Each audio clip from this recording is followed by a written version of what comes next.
I never meant for it to happen. If anyone asked, I'd swear it was an accident.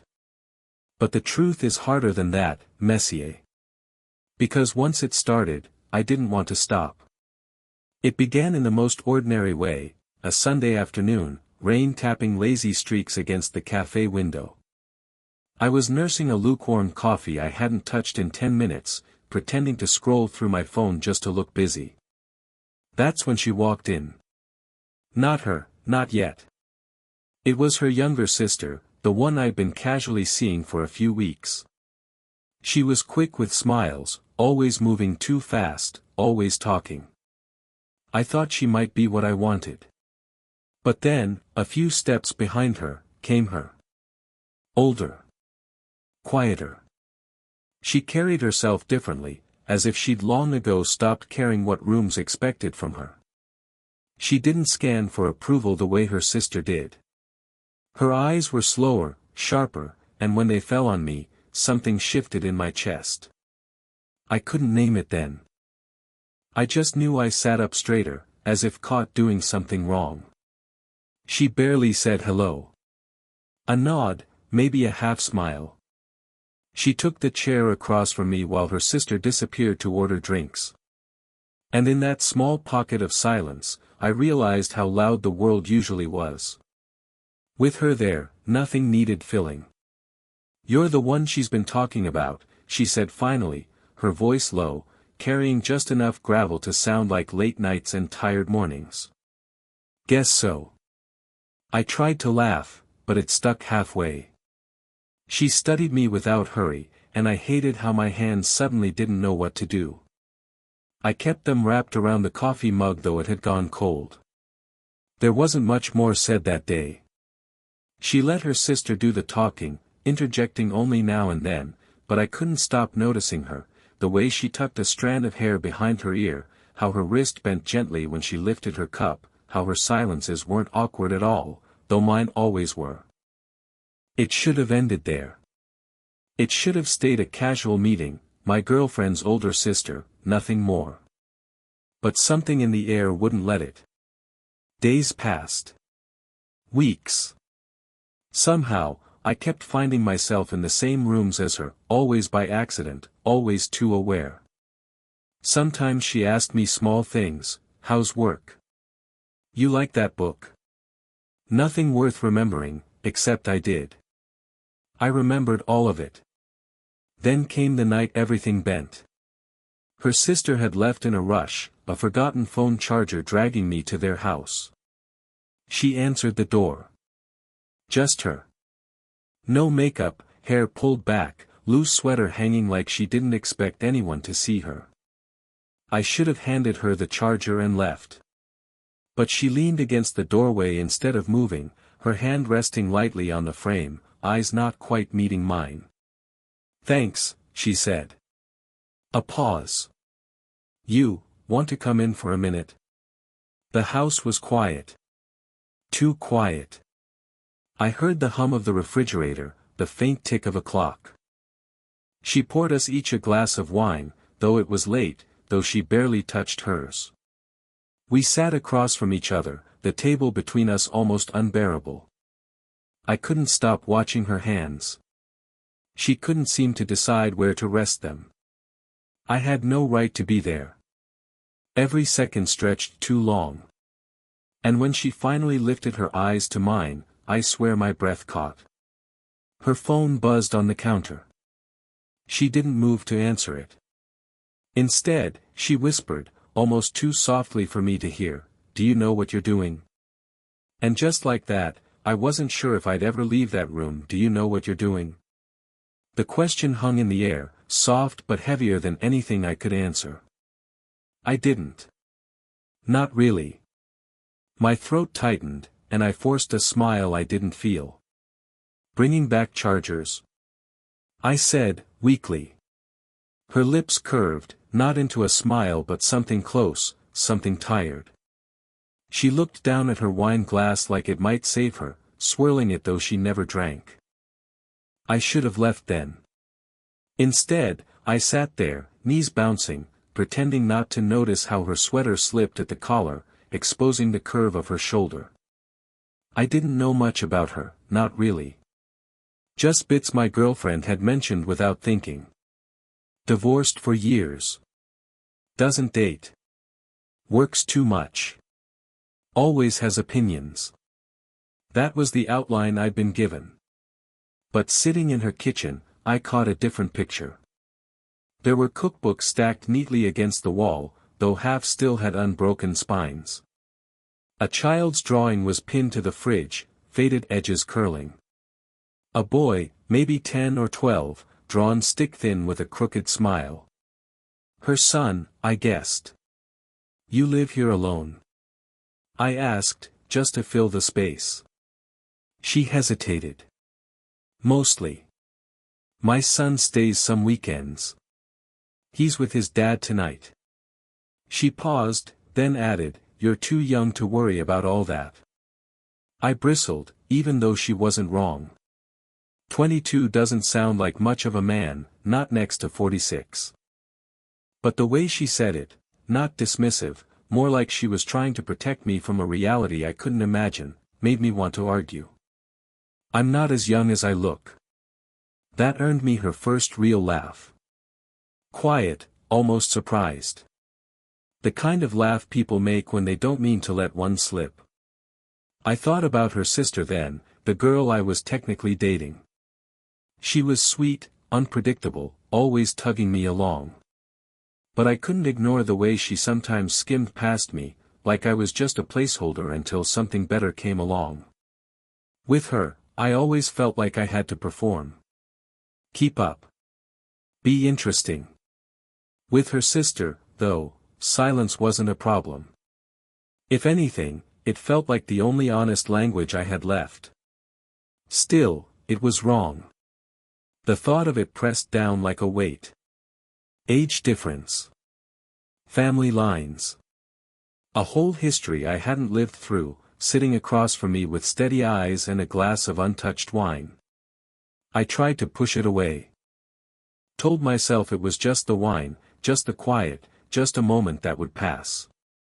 But then she shifted, brushing her hair back, and her fingers lingered at the side of her neck like she was soothing a pulse that had gone too fast. "Why do you keep looking at me like that?" she asked, not accusing, not even teasing. Just curious. I swallowed hard. My voice caught somewhere between truth and denial. I don't know. Her hand dropped to the table. Mine followed without thinking. Not touching, just close enough to feel the warmth bridging the inches between us. She didn't pull back. And that silence, that unbearable, necessary silence, was louder than anything either of us could have said. Her hand stayed there, close enough to touch mine, close enough to feel the heat. I didn't move. Neither did she. The kitchen clock ticked once, twice, 3 times. And then, the front door opened. Her sister's voice carried in, careless and bright, "I forgot my charger." "Did you? Oh." We shot apart like guilty kids. She stood too fast, nearly knocking her chair over, while I shoved my hands into my pockets like that could erase where they'd been. Her sister breezed in, smiling until she caught the tension in the room. She froze, eyes flicking between us. "You found it," she said, grabbing the charger from the counter. Her tone was light but her stare lingered too long. Suspicion flared, then she blinked it away, laughing as if nothing was wrong. God, I'm losing my mind lately. Neither of us answered. When she finally left again, the silence that followed was worse than before. "I shouldn't have asked you in," she said, her voice low, almost breaking. She wouldn't look at me. She pressed her hand to her forehead, fingers dragging down her face like she was trying to erase the last 10 minutes. "You didn't do anything wrong," I said quickly, though even as the words left me, I wasn't sure if I believed them. Her eyes cut to me. Sharp. Searching. Didn't I? I couldn't answer. Later, lying awake in my own bed, I tried to tell myself I was imagining it. That I'd built a story out of nothing. But every detail kept replaying, the way her laugh slipped out when she didn't mean it, the warmth of her hand inches from mine, the sharp question her sister had asked without asking. I knew I should stop seeing her outside of group settings. I knew it was only going to get worse. And yet, the next day, when her sister texted me about dinner, I said yes. Dinner was chaos. Voices talking over each other, plates clattering, her sister buzzing with energy while I sat too close to the woman I shouldn't be watching. Every time our eyes almost met, one of us looked away. At one point, she reached for the salad bowl just as I did. Our fingers brushed. A small thing, nothing dramatic, but she froze mid-motion. I felt her pulse in that tiny contact, quick and unsteady. She pulled her hand back fast, but her sister was too busy telling a story to notice. My chest tightened. Halfway through the meal, her phone buzzed. She glanced down, frowned, and stood abruptly. "Work," she muttered, excusing herself to the hallway. I shouldn't have followed. But I did. She was leaning against the wall, phone to her ear, murmuring into it with her free hand pressed against her temple. Frustration, weariness, something in her posture made me ache. When she hung up, I stepped forward before I could stop myself. "You okay?" Her eyes softened. For a second, she let me see it, the cracks, the exhaustion she never showed at the table. "You need to stop caring," she whispered, voice barely holding steady. "For both our sakes." But she didn't step back. Neither did I. And when the sound of her sister's laughter drifted down the hall, the space between us became unbearable, too close to be safe, too far to let go that I told myself I'd keep my distance. That night, after I followed her into the hallway, I swore I wouldn't get that close again. But rules are useless when every breath feels like it's leading you back to the one person you shouldn't want. It was a week later when everything cracked. Her sister had dragged me out again, drinks, laughter, noise that never really touched me. I was half listening, half watching the doorway. And when she walked in, the room dimmed. Same quiet composure, same unhurried grace, but tonight something was different. She looked tired, sharper around the edges. She barely glanced at me before sliding onto the stool beside her sister. But that half-second flicker was enough to undo me. Later, when the crowd thinned, I found her standing outside, jacket pulled tight against the chill, cigarette glowing faintly between her fingers. "You don't even smoke," I said before thinking. She startled, then gave a humorless smile. "I do when I want people to leave me alone." I hesitated, then stepped closer anyway. "Do you want me to?" Her laugh was short, brittle. "That's the problem. I don't know what I want anymore." The words cut sharper than she intended. And suddenly all the restraint I'd been clinging to splintered. "You act like I'm some kid who doesn't understand," I said, heat rising in my voice. "But I'm not. I see you." "I can't stop," she whispered, eyes flashing. "Don't say it." "Why not? You think I haven't noticed how you look at me? You think I don't feel it every time we're in the same room?" Her face hardened, but her hands betrayed her, one trembling slightly, the other crushing the cigarette down too fast. "You don't know what you're asking for," she said. "You don't know what it would cost." "Then tell me," I pressed. "Tell me to my face that you don't feel it too, and I'll walk away." Silence. Her jaw tightened. Her eyes held mine like she wanted to deny it, needed to, but couldn't. The door opened behind us. Her sister's laughter spilled out, breaking the moment, reminding us of the razor's edge we were balanced on. She flinched, stepping back fast, but not before I caught the flicker in her eyes, fear, yes, but also something she couldn't hide anymore. "Go inside," she said, her voice low, strained. I didn't move. Not until you answer me. Her chest rose sharply, breath caught between refusal and surrender. She shook her head once, almost desperate. You don't understand, and if I say it, her sister's voice called again from inside, cheerful, oblivious. She turned back to me, lips parted, eyes burning with something I couldn't name. And in that suspended moment, it felt inevitable, the break, the fall, the confession we couldn't take back. She opened her mouth, and the door swung wider behind us, the door banged open wider, spilling yellow light into the dark street. Her sister leaned out, hair messy from laughter, phone in hand. There you are, she said, eyes flicking between us. Everything okay? We both answered too fast. Fine. Yeah. The overlap sounded guilty even to my ears. Her sister tilted her head, amused but watchful. Good.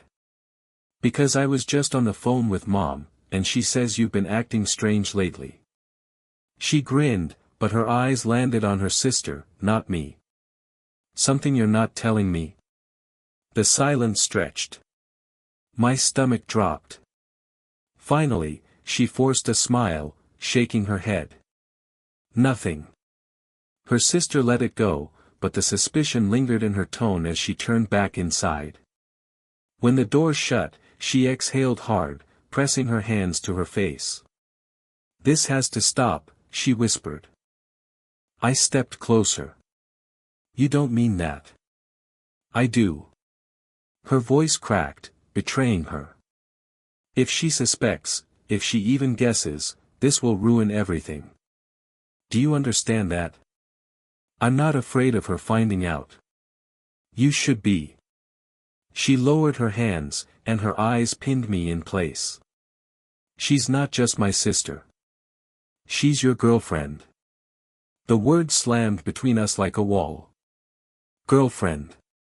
A truth I'd almost managed to bury under the weight of everything else. But then she added, too quietly, and she wasn't even the first. My chest tightened. What do you mean? She looked away, lips pressing together like she regretted speaking.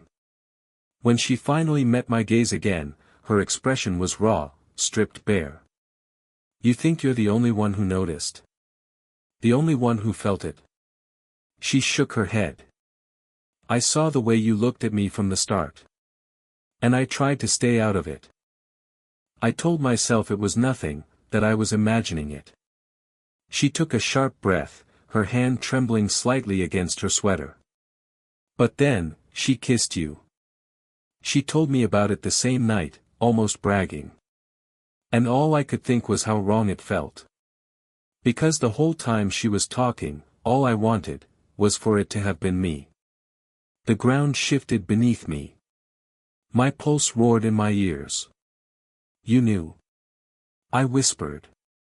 Her eyes glossed, but she held my gaze. I knew.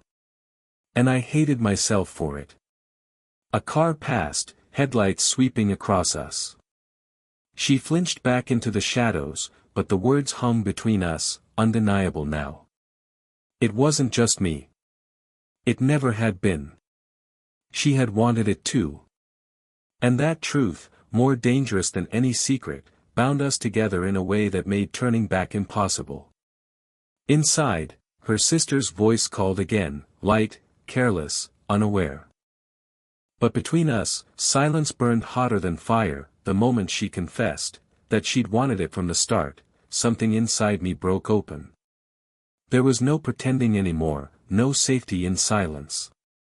I stepped closer, too close, my words tumbling out before I could stop them. Then why keep fighting it? My voice was low, rough. Why keep acting like I'm the only one losing sleep over this? Her eyes flashed, but it wasn't anger. It was terror. Terror at herself, at me, at what would happen if either of us said the wrong thing too loudly. Because she's my sister, she said, the words sharp but trembling. Because you're supposed to be hers. I don't love her, I blurted. The admission hung in the cold night air like a crime. Her lips parted, but no sound came out. She's fun, she's easy to be with, but it's not real. Not like this. I swallowed hard. Not like what I feel when I look at you. Her breath hitched. She shook her head, fighting it, but tears welled at the edges of her eyes. You don't know what you're saying. I do, I insisted. And you do too. For a long moment, neither of us moved. The world shrank to the space between us, the faint hum of the streetlight, the thrum of blood in my ears. Then, almost against her will, she reached for me. Just a fraction of an inch, her fingers brushing mine, a touch so light it could have been imagined. But it was enough to send everything crashing down. I caught her hand. Held it. She inhaled sharply, like the contact burned. And then she let it stay. I can't do this, she whispered, even as she didn't pull away. It would destroy her. I know. My voice cracked. But if I walk away right now, it'll destroy me. Her chest rose, fell, like she was trying to breathe through fire. She squeezed my hand once, tight, almost desperate, before finally yanking it back. No, she said, wiping at her face. We can't. You need to go. I wanted to argue. I wanted to take her face in my hands and prove her wrong. But the look in her eyes, torn open, guilty, longing, told me she was already at the edge of breaking. So I nodded. Just once. And stepped back. Inside, her sister's laughter rang out again, oblivious. I turned toward the noise, toward safety, toward the life I was supposed to be in. But before I crossed the threshold, I heard her voice behind me, soft and trembling, "You make me feel alive again." I froze, heart thundering, but I didn't turn back. I couldn't. Her words followed me into the house, into the noise, into everything unresolved. We hadn't kissed. We hadn't crossed the line. But we had said enough to know we could never go back. That I didn't sleep that night. Her words haunted me, "You make me feel alive again." They repeated in my head like a pulse I couldn't quiet, louder than guilt, louder than reason. The next morning, I told myself I'd bury it. Pretend nothing had happened. Pretend she hadn't looked at me like that, hadn't let my hand stay in hers too long. Pretend I hadn't told her sister, her own sister, that I didn't love her. But pretending never worked. Days stretched into weeks. Every time I saw her, the silence grew heavier. We'd pass each other in a hallway, brush shoulders in the kitchen, and say nothing. And yet everything screamed between us. Her sister laughed and talked like nothing had changed, but I could see the cracks now. The way her eyes flicked to me when she caught me staring. The way she sensed something but never named it. And still, the older sister and I, we orbited each other. Too close to escape. Too dangerous to touch. The breaking point came on a rainy night. We ended up alone again, her sister called out sick, and somehow it was just the two of us. We didn't speak at first. Just the sound of rain against the windows, the soft hum of the lamp. She sat with a book open in her lap, but I knew she wasn't reading. I sat across from her, pretending to watch the storm. Finally, she closed the book. "This isn't sustainable," she said quietly. I nodded, throat tight. I know. Her eyes found mine, steady this time. No flinching, no retreat. So what happens now? I swallowed. My chest ached with the answer.